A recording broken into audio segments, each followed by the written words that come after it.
Steve Heretick, why are you running against Stephanie Morales? Andy, I think the citizens of Portsmouth, our community, needs a choice this year. I've lived in this community for 35 years and practiced law. I come from a background in the United States Department of Justice where I started my career in the criminal division.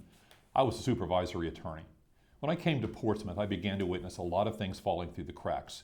But I can tell you that as a former federal prosecutor and as a practicing attorney today, what we see here are failure after failure after failure of the Commonwealth Attorney's Office to abide by basic legal principles, to afford defendants their basic constitutional rights. And what we have seen over and over and over are cases dropped, murderers walking free.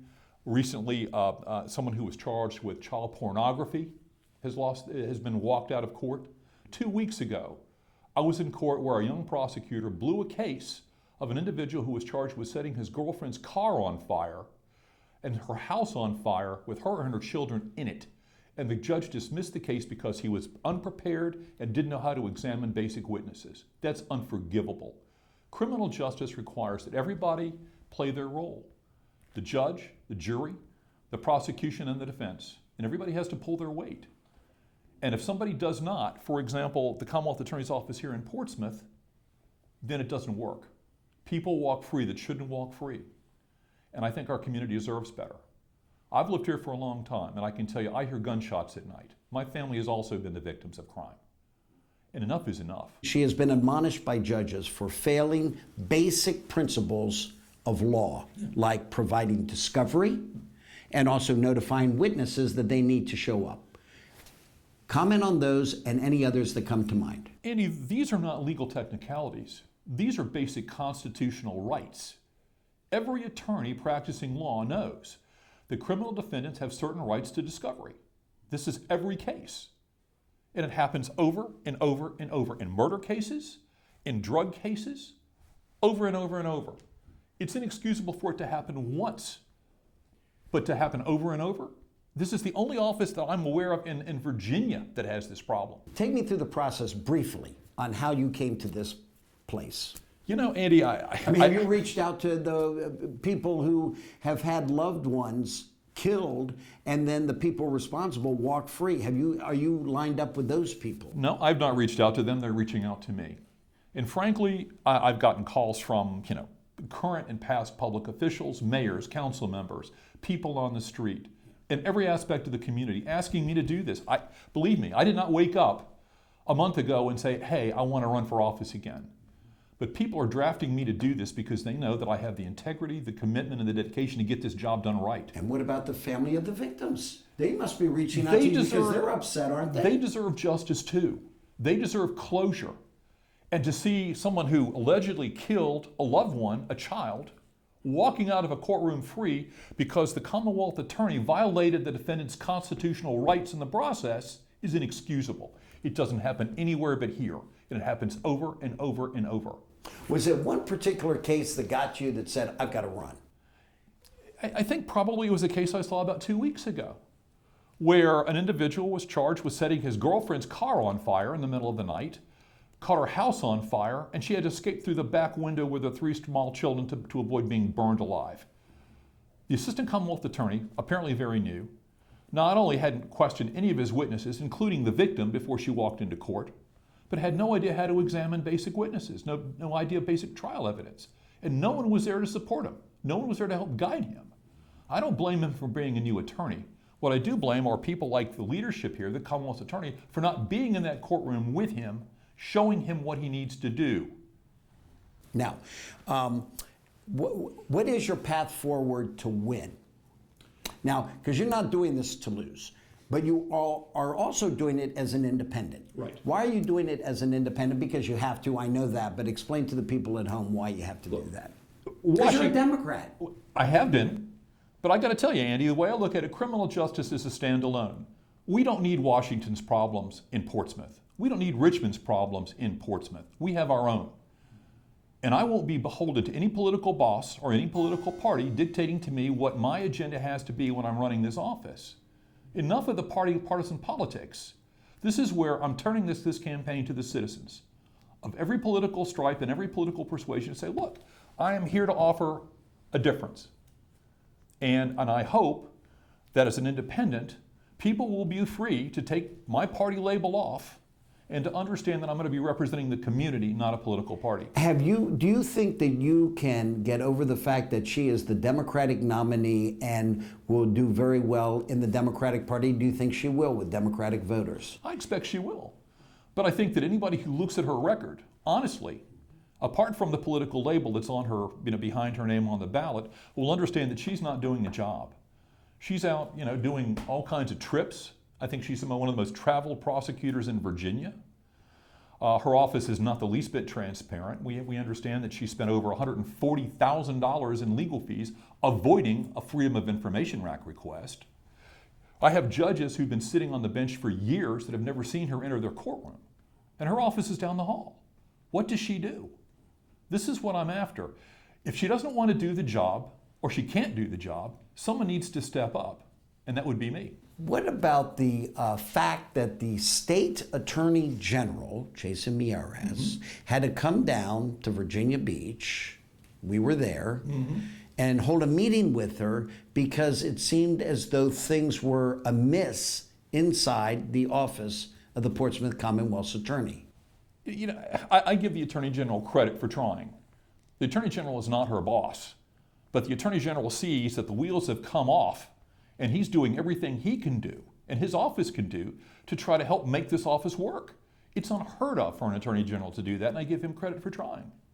Is there anything else that you would add to what I have asked you? I think that what we've seen from her office is a revolving door of prosecutors, and she's got some good prosecutors in that office, don't get me wrong. But she's gone through a whole lot more good prosecutors who've gone to other offices in this region, who've gone to the Attorney General's office and are practicing law with a commitment that we need back in Portsmouth. And more than a few of them have reached out to me and said, look, if you get elected, Steve, I will come back and work for you. I will come back and work for the community of Portsmouth, but I will not work for her. If she doesn't want to do the job, Andy, then somebody's got to step up. Now, I read it once before, but let me ask you this again. Yep. Judge Brenda Spry said this before dismissing the case with prejudice, by the way. A lot of these cases are dismissed with prejudice, Yes. which means that they cannot be You brought cannot be back. bringing them back. Right. And it's not just this case. Brenda Spry said, I will say within a month we've had 4 or 5 cases that have dealt with this. Your actions are gross negligence. The prosecutor acknowledged his office had not met the burden of care when producing the witness list. That was dealing with witness lists. Right. Your response? Unfortunately, that is not an isolated incident. We've heard similar things not only from Chief Judge Spry, but recently from Judge Ottinger, who just took the circuit bench last year. We've heard from General Court judges just last week. We hear this over and over and over. And like I said before, you don't see this happening in other Commonwealth attorneys' offices around this state. You don't hear this in Norfolk or Virginia Beach or Chesapeake. It doesn't happen. It happens here over and over and over. And these are not small technicalities. This is a constitutional violation. This is basic malpractice. And for it to happen once is inexcusable. But for it to happen over and over and over, all I can point out is, everybody thinks that, the Einstein's definition of insanity by doing the same thing again and again and expecting a different result. Well, this year, the voters of Portsmouth have the opportunity for a different result. Do you feel like that the support in the white community, white Republicans in Portsmouth, do you think they will gravitate towards you? Because you acknowledge that Republican voters disenfranchised with what's going on in that office want you to win, even though your history has been as a Democrat, but they're with you because you are not her. No, listen, I'm getting support from Democrats, from Republicans, from independents, from all sections of the community in every neighborhood, okay? So I don't care about political labels anymore. I'm not running as a Democrat or a Republican or anything other than an independent. I'm running on my own 2 feet with my own experience and my credibility as an attorney. And in the event that you win, you will remain an independent. Yeah. Yes? Yes. Not going back to being a Democrat, but running and having your office seen as an independent office. Andy, look, when I was in the General Assembly, I was a Democrat. And I saw altogether too much party bosses, not from Hampton Roads, not from this region, dictating to us what our local policies are going to be. Enough of that. We have to govern ourselves. We have to do what's right for this community. We have to stand up for justice and what is right here. And you also acknowledge that many people saw you, do you agree with this, that, and what I have been told is that many people saw you as a middle-of-the-road type of guy who was basic common sense, whether you're Republican or Democrat, in your own words? One of the nicest things I think anybody's ever said to me is, Steve, I've never voted for a Democrat before I voted for you. And I hear that a lot. But I think what I had a reputation, both on city council and more importantly in the General Assembly, was I could work on both sides of the aisle. I took people with basic respect. I walked in with my ears and my eyes open. I did my homework. And it's the same attitude I bring with me when I go to court every day. Okay? I try to do the right thing. Okay, let's say on election day you win. When you take office, I guess you take office on the last day of the year, right? January 1st. January 1st, you take office. What will your office look like? I'm not sure, to be honest with you. I'm not sure what the office looks like today because it's still such a revolving door. I think it's going to take some time to revamp that office, to identify the strengths of the attorneys who want to remain. It's going to take some remolding, and that's what I'm here to do. Have you been given any information on how many attorneys she actually has working in the office? No, we don't. I understand it right now it's 8 or 9, but I hear that from judges, and even they don't know because frankly, I know this is a terrible thing to say, there are judges who don't even know the names of the prosecutors because they come and go so quickly. It's a revolving door. And we have a couple of very dedicated career prosecutors who do the heavy lifting in that office, but they need help. They need support. And you have a number of young attorneys who are coming in. They don't know the ropes, but they're not being guided. As you well know, Mr. Heretick, Yeah. in politics, it's not who's with you, it's who's against you. Right. Who against you could lead to your defeat? Honestly, I don't know. Because in the past few days, when word of my candidacy has gotten out, I've gotten literally hundreds of hits, people saying, thank God you're doing this. I don't know who's going to line up against me. Blacks and whites? I don't know, Andy, because right now I'm getting support literally from every aspect of the community, okay, everywhere. So I don't know who's going to line up against me, but the point of it is I think that enough people in Portsmouth want this change. So what the political bosses dictate, don't care. What partisan politics do, don't care. We have our own problems to solve. And I'm as middle of the road and as moderate as they get. I'm not here to pursue anybody's political agenda. I'm here to do the right thing for the citizens of Portsmouth.